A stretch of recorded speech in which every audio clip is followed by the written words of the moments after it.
Sir नमस्कार. नमस्कार. तुम्हा सर्वांना मनापासून नमस्कार. आज हा एक दुर्मिळ योग आपल्यासाठी जुळून आला आहे, तर गुरुजींची मुलाखत. ती मुलाखत काय असणार आहे नक्की? तर प्रश्न माझ्या मनातले, प्रश्न तुमच्या मनातले, प्रश्न आपल्या प्रत्येक साधकाचे, आपल्या सर्वांचे आदरणीय पूज्य गुरुजी यांच्याबद्दलचे प्रश्न. त्यांच्या बालपणापासून, शिक्षणापासून, कौटुंबिक जीवनाबद्दल, त्यांच्या आध्यात्मिक वाटचालीबद्दल, साधक संघाच्या स्थापनेपासून आत्तापर्यंतच्या प्रवासाबद्दल आणि भविष्यातील वाटचालीबद्दलही. गुरुजींनी मोठ्या मनाने मुलाखत घेण्यासाठी परवानगी दिली. हा पहिला मोठा हर्डल क्रॉस केला आपण. त्यानंतर सरांना विचारलं की प्रश्न तुमच्याकडे पाठवू ना? तर म्हणले काही प्रश्न पाठवायची गरज नाही, तुम्ही काय विचारायचे प्रश्न विचारा, मी आम्हाला वाटतील ती उत्तरं देईन. आणि इथे माझ्यासाठी परीक्षा सुरू झाली. कारण जर सरांकडे प्रश्न पाठवले असते तर सेन्सॉर झाले असते, सरांनी सांगितलं असतं हे बोलू नका. पण आता जबाबदारी माझ्यावरती आली, कारण तुम्हाला सगळ्यांना रिप्रेझेंट करतोय मी.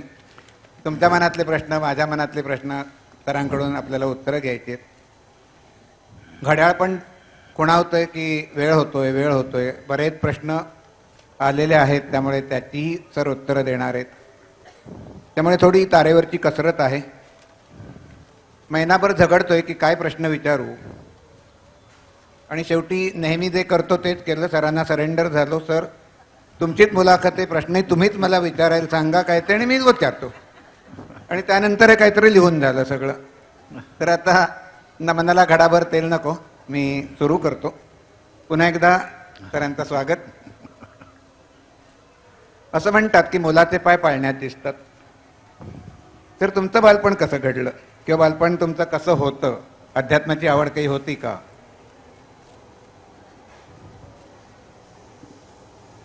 नाही, मला तरी काही आठवत नाही असं. म्हणजे वेगळे पण काही तुम्हाला जाणवत होतं किंवा घरच्यांना जाणवत होतं का? आता सांगणारे कोणी राहिले नाहीत, नाही तर त्यांना विचारलं असतं. पण कधीतरी हा विषय झाला असेल ना, म्हणजे तुम्ही या मार्गावर आल्यानंतर. नाही, पण असं कोणी सांगितलं नाहीये. बर बर बर. आणि मला काही खास असं कल होता असं काही मलाही आठवत नाहीये. अच्छा. म्हणजे जसं आमचं सगळ्यांचं बालपण गेलं तसंच तुमचं बालपण होतं असं म्हणायला हरकत नाही. काहीच हरकत नाही. ओके. त्यानंतर शालेय शिक्षण, कॉलेज शिक्षण, इथे तर तुम्ही एक्सलंट होतातच, उत्तमच होतात. पण या वयात काहीतरी वेगळं करावं असं तुम्हाला कधून जाणवायला लागलं होतं का? नाही, असं काही नाही वाटलं. असं नाही काही वाटलं? सगळ्यांना खेळावं असं वाटतं तसंच वाटायचं. अभ्यास कमी करावा, खेळावं जास्त, असंच वाटायचं. ओके.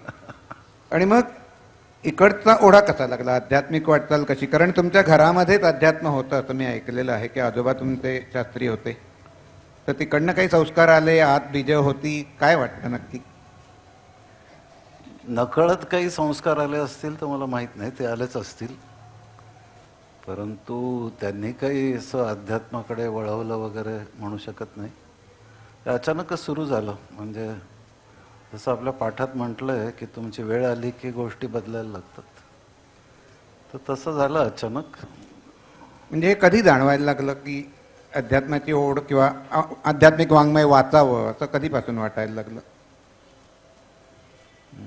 1981 पासून. हां, म्हणजे ऐन तारुण्यात आपण जेव्हा झाल्यावर लग्न झाल्यावर. म्हणजे लग्नाचा काही संबंध नाही,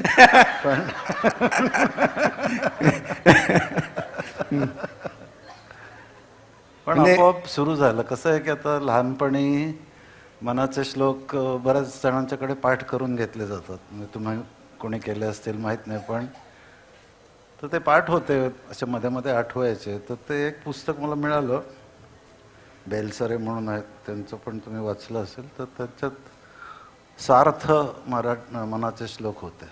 पूर्वी नुसते पाठ केले होते, ते कधी त्याच्या अर्थाकडे लक्ष दिलं नव्हतं. जसं गीतेचे अध्याय पाठ करून घेतात, अर्थ काही माहीत नसतो, तसे मनाचे श्लोकही पाठ होते. तर ते एक सार्थ पुस्तक आलं, तर त्याच्यामधून मग सुरू झालं एकदम. अच्छा. हां. तर ते असं सहजच वाचनामध्ये आलं, मुद्दामून काही मुद्दामहून काही केलेलं शोधायला कारण झालं असं काही नाही. हं. पण तिथून मग वाचायची आवड होतीच पहिल्यापासून, तर ते मग अध्यात्माचं वाचन सुरू झालं. आणि मग एखाद्या मार्गाकडे आपण वळावं किंवा गुरूंचा शोध घ्यावा असं सुरुवातीला भावना होती की अभ्यास म्हणून तुम्ही अभ्यास सुरू केला? वाचनाबरोबर मला काय करावं असं वाटलं तर मी करत होतो ध्यानासारखं. पण तरी ही इच्छा होती की कोणीतरी मिळालं पाहिजे की नेमकी काय साधना केली पाहिजे. ओके. तर त्याच्यामध्येच गुरुजींनी त्यावेळेला 83 साली आमच्या इथे वर्ग घेतला होता मुलुंडमध्ये. मला आईने सांगितलं, तू काहीतरी करत बसतोस तर हे येणार आहे ते एक शिकवणार आहे, तुला जायचं असेल तर जा. हां. म्हणून गेलो, तर ते सुरू झालं मग. कारण मी तोच प्रश्न पुढे विचारणार होतो की गुरुजींची तुमची भेट कशी झाली, म्हणजे तो वर्ग कसा करावासा वाटला? गुरुजींनी 77 साली सुरू केले होते वर्ग, आणि असे काही एका ठिकाणी ते वर्ग घ्यायचे नाहीत. जिथे कोणी म्हणेल की आमच्या इथे येऊन वर्ग घ्यायचं, तिथे जाऊन वर्ग घ्यायचे. दुसरं कोणी म्हटलं की आमच्या इथे हॉल आहे, काही विद्यार्थी येऊ शकतील, आमच्या इथे वर्ग घ्या. तर तसं मुलुंडला एक देशस्थ ऋग्वेदी संघाचा हॉल आहे. आपली प्रगत शिक्षकांची बैठकसुद्धा आपण तिथे घेतली आहे. तर तिथे तो वर्ग झाला होता तेव्हा 83-84 साली. अच्छा. 6 महिन्याचा वर्ग होता प्राथमिकचा, आणि इंग्रजीमध्ये वर्ग होता. गुरुजी इंग्रजीमध्येच शिकवायचे ना? फक्त इंग्रजीमध्येच गुरुजी वर्ग घ्यायचे. आणि त्यावेळेला ब्रह्मविद्या नाव हे दिलेलं नव्हतं, मेंटल फिजिक्स म्हणून घ्यायचे. ओके. हां. तर ते आणि ब्रह्मविद्या हे नाव कधी आलं? 1985 साली त्यांनी दिलं. ब्रह्मविद्या मिशन हा ट्रस्ट जेव्हा स्थापना केली तेव्हा मग ब्रह्मविद्या हे नाव दिलं. त्यापूर्वी ते कॅलिफोर्नियाला जाऊन, ते मेंटल फिजिक्स म्हणूनच शिकवत होते. पण त्यापूर्वी गुरुजी कॅलिफोर्नियाला जाऊन आले होते का? हां, कॅलिफोर्नियामध्ये ते गेले होते 85 साली, आणि तिथे त्यांचं बरंच कौतुक वगैरे केलं, आणि त्यांना हे नाव दिलं. त्यांना इंग्लिशमध्ये म्हटलं ते ब्लिसफुल एम्बॉडीमेंट ऑफ लाईट. तर त्याचं त्यांनी मराठी केलं, मराठीने संस्कृत केलं, ज्योतिर्मय आनंद.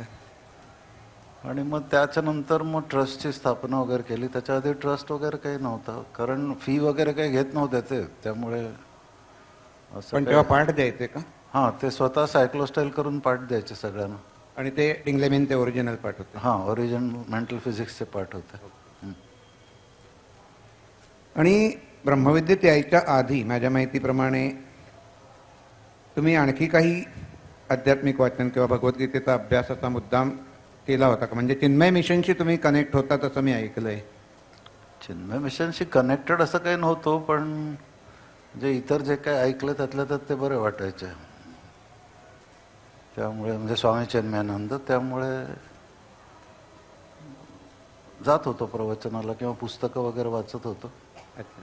बाकी मी काय काम वगैरे करत नव्हतो त्यांचं. हां हां. चिन्मयला काही साधना होती का? का फक्त साधना त्यांची फक्त ध्यानाची साधना आहे. मी एका त्यांच्या शिबिराला गेलो होतो, तर म्हणजे अभ्यास करायचा उपनिषद आणि गीता यांचा, आणि ध्यान करायचं, हीच आहे साधना. आणखी काही आणखीन काही साधना? ध्यानाचीच साधना. ओके. आणि ब्रह्मविद्येमध्ये तुम्ही 83 साली आलात ना? 83 पासून. बरोबर. म्हणजे आता इथे हा मोठा प्रश्न की ज्या वयात संसाराची स्वप्न रंगवायची, आपल्या आयुष्याची स्वप्न रंगवायची, करिअर घडवण्यासाठी धडपडायचं. कारण तुम्ही उच्च विद्याविभूषित आहात हे सर्वांनाच माहिती आहे. म्हणजे IITN, त्यानंतर IIM बँगलोरचे MBA. हो.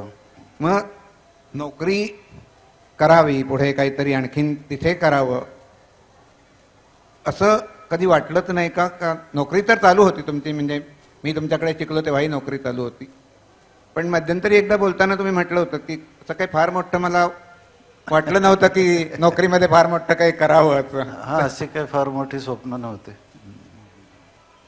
पण म्हणजे आपोआपच ठीक होतं, असं काही प्रॉब्लेम नाही. म्हणजे ओके. अगदी काही ब्रिलियंट करिअर नसलं तरी ॲव्हरेज करिअर होतं. त्यामुळे त्यानंतर मग हे जेव्हा लग्न झाल्या झाल्या तुम्ही ब्रह्मविद्येमध्ये आलात किंवा अध्यात्माचं वाचन सुरू केलं हो, किंवा हो. साधना सुरू केली, हो. त्या दरम्यानच्या काळात बेटर हॅपकडून किंवा घरातल्या आई वडिलांकडून या गोष्टीला सपोर्ट मिळाला, विरोध झाला? नाही नाही, सपोर्टच मिळाला, कधी विरोध नाही झाला. नाही झाला. नाही हो, कारण लग्न आणि अध्यात्माचा काय संबंध नाही. मोहिनी मॅडम, तुम्हाला काय वाटतं?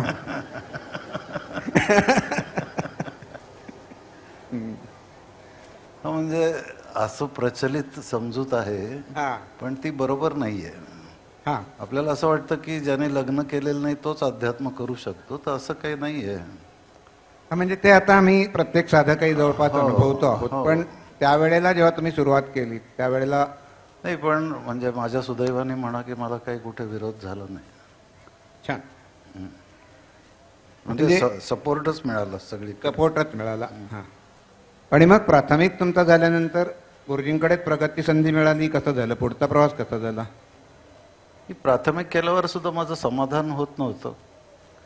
म्हणजे काय मला सापडलेलं आहे असं वाटत नव्हतं. म्हणजे मी करत होतो श्वसन प्रकार आणि ध्यान, मला रेग्युलरली करत होतो, पण अजून मी शोधतोय ते मला सापडलं असं वाटत नव्हतं. तेव्हा सुद्धा पुन्हा एकदा, म्हणजे तेव्हा काही इतकं सगळ्यांना कळवत नव्हते हा वर्ग सुरू होतोय वगैरे, आपण जितके आता आहेत, कारण कमीच होते वर्ग. तर तेव्हा सुद्धा असंच ते बाय चान्स कळलं. ह्या वेळेला पहिलं आईच्या वेळेकडून कळलं होतं, ह्या वेळेला बायकोच्याकडून कळलं की एक प्रगत वर्ग सुरू होतोय रुईया कॉलेजमध्ये.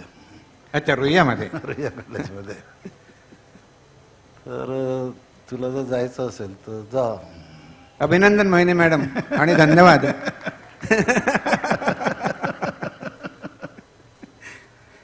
म्हटलं ठीक आहे, बघूया. 2.5 वर्षाचा होता त्यावेळेला, 124 पाठांचा. हम्म. म्हटलं बघू काय आहे ते, तर गेलो. आणि मग प्रगत करता करता मग लक्षात आलं की आपल्याला जे पाहिजे ते आहे ह्याच्यामध्ये सगळं. आता थोडा वेगळा हटके प्रश्न हम्म. की मोहिनी मॅडमची आणि तुमची भेट कधी झाली, कशी झाली, आणि मोहिनी अस्त्राचा वापर कोणी केला नक्की?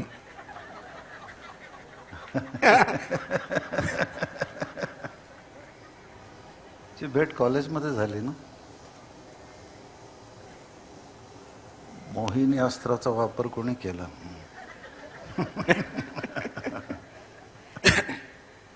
काय माहित नाही, दोघांनी केलं असेल. कारण मेड फॉर इच अदर तर आहातच तुम्ही, त्यामुळे. आणि त्यांना ही कल्पना होती का, म्हणजे तुमची आता अध्यात्माची आवड वाढायला लागली किंवा अशा प्रकारे काही, का तेव्हा तेही नव्हतं जाणवलेलं? नाही, तेव्हा काहीच नव्हतं. तेव्हा काही नाही, नव्हतं. तेव्हा काही नव्हतं, अध्यात्म वगैरे काय नव्हतं. हम्म.